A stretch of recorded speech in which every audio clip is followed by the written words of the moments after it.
Hello everyone, स्वागत है आपका एक बार फिर से हमारे यूट्यूब चैनल पे।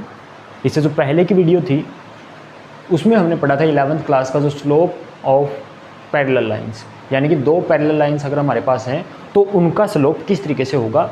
आज जो उससे जस्ट नेक्स्ट टॉपिक है वो है स्लोप ऑफ परपेंडिकुलर लाइंस, यानी कि अगर दो लाइंस आपके पास परपेंडिकुलर है यानी उनके बीच का जो एंगल बनता है, जिस पॉइंट पे वो इंटरसेक्ट करती है एक दूसरे को, वहाँ पर जो एक दूसरे के साथ एंगल बनाती है वो 90 डिग्री का है। उस केस में जो स्लोप है वो दोनों लाइंस का किस तरीके से रिलेट करवाएगा। इसके लिए हम मान लेते हैं कि हमारे पास कोई भी दो लाइंस है। एक लाइन है हमारे पास L1 और दूसरी लाइन है कोई भी L2। ठीक है, स्लोप मान लेते हैं L1 का जो स्लोप है L1 वो मान लेते हैं M1, और इसी तरीके से स्लोप ऑफ L2 वो मान लेते हैं M2, और इनके बीच का जो एंगल है वो 90 डिग्री है, यानी कि ये एंगल कितने का है, 90 डिग्री का। ठीक है, अब हमें ये देखना है कि M1 और M2 में क्या रिलेशन होगा। क्या परपेंडिकुलर होने की वजह से M1 और M2 एक दूसरे से किसी तरीके से रिलेट हो सकते हैं या फिर नहीं हो सकते। तो उसके लिए एक और चीज़ मान लेते हैं, पॉजिटिव एक्स एक्सिस।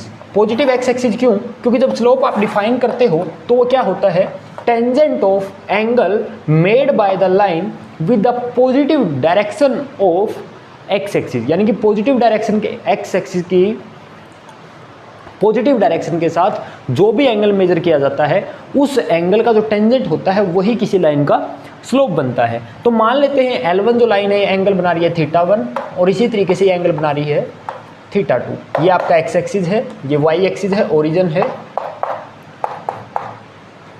कुछ इस तरीके से। ठीक है, अब हम क्लियर सा देख सकते हैं कि एक ट्राइंगल यहाँ पर बन रही है। ट्राइंगल जो बन रही है इसका नाम मान लेते हैं A B Z। ठीक, एंगल Z कितना है इस ट्राइंगल में, 90 डिग्री। एंगल ZAB है θ2, और एंगल O मान लो, यहाँ पे O तो पहले ही है, M। एंगल ZBM जो है वो कितना है, θ1। अब आपने एक्सटीरियर एंगल्स जो होते हैं ट्राइंगल में उनकी एक प्रॉपर्टी जरूर पढ़ी होगी, क्या कि जो एक्सटीरियर एंगल होता है वो किसके बराबर होता है, जो सामने के दो अपोजिट एंगल्स होते हैं उनके सम के बराबर। ठीक है, θ1 किसके बराबर होगा, 90 डिग्री प्लस θ2, जो उसके ठीक सामने जो एंगल्स हैं दो उनके सम के बराबर होगा, जो बाहर का एंगल है। यहां से अगर दोनों तरफ मैं टेंजेंट ले लेता हूं, क्या बनता है, tangent of θ1 is equal to tangent of 90 degree plus θ2, यानी कि tangent of θ1 is equal to, ये देखिए यहां पर 90 प्लस θ2। अगर हम ट्रिग्नोमेट्री में थोड़ा सा रिमाइंड करें ट्रिग्नोमेट्री को 11th क्लास की, तो वहाँ पर हमने क्या पढ़ा था कि जो 90 से चेंज जब होता है तो टेंजेंट किस में चेंज हो जाता है, कोटेंजेंट में।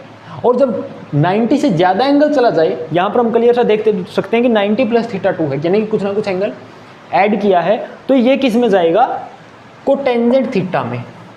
लेकिन 90 प्लस θ2 होने की वजह से क्या हो जाएगा, माइनस।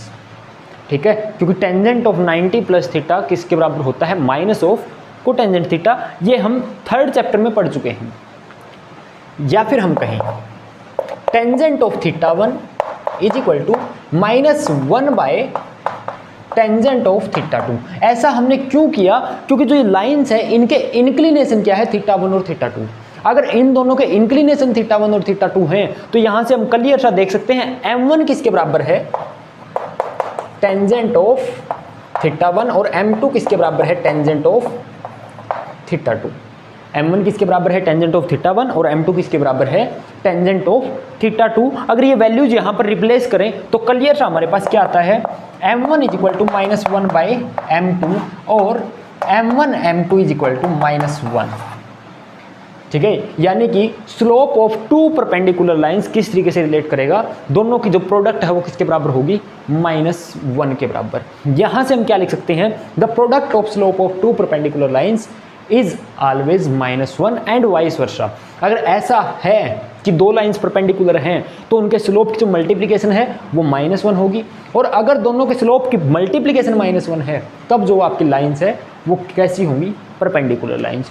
अब यहाँ पर देखिए, मान लेते हैं मेरे को m1 जो है किसी एक लाइन का जो स्लोप है वो दिया है 3/4, और मेरे को कह दिया कि इस लाइन का जो भी परपेंडिकुलर लाइंस इसकी बनती है जितनी भी, उनका स्लोप क्या होगा।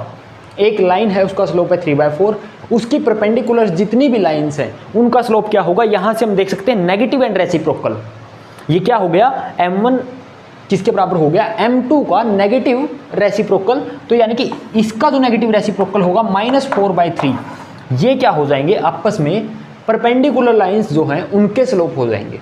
अगर एक लाइन का स्लोप आपको पता है, उसके परपेंडिकुलर किसी भी लाइन का स्लोप आपको निकालना है, तो हम क्या करेंगे, उसका जो रेसिप्रोकल और नेगेटिव वो दोनों कर लेंगे, वहां से हमको क्या मिल जाएगा, दूसरी जो परपेंडिकुलर लाइन है उसका स्लोप। इस वीडियो में सिर्फ इतना ही। अगर आपका कोई डाउट यहाँ से रहता है तो आप वो कमेंट में लिख सकते हैं, और ऐसी और अधिक वीडियोज़ के लिए हमारे चैनल को सब्सक्राइब ज़रूर कीजिए।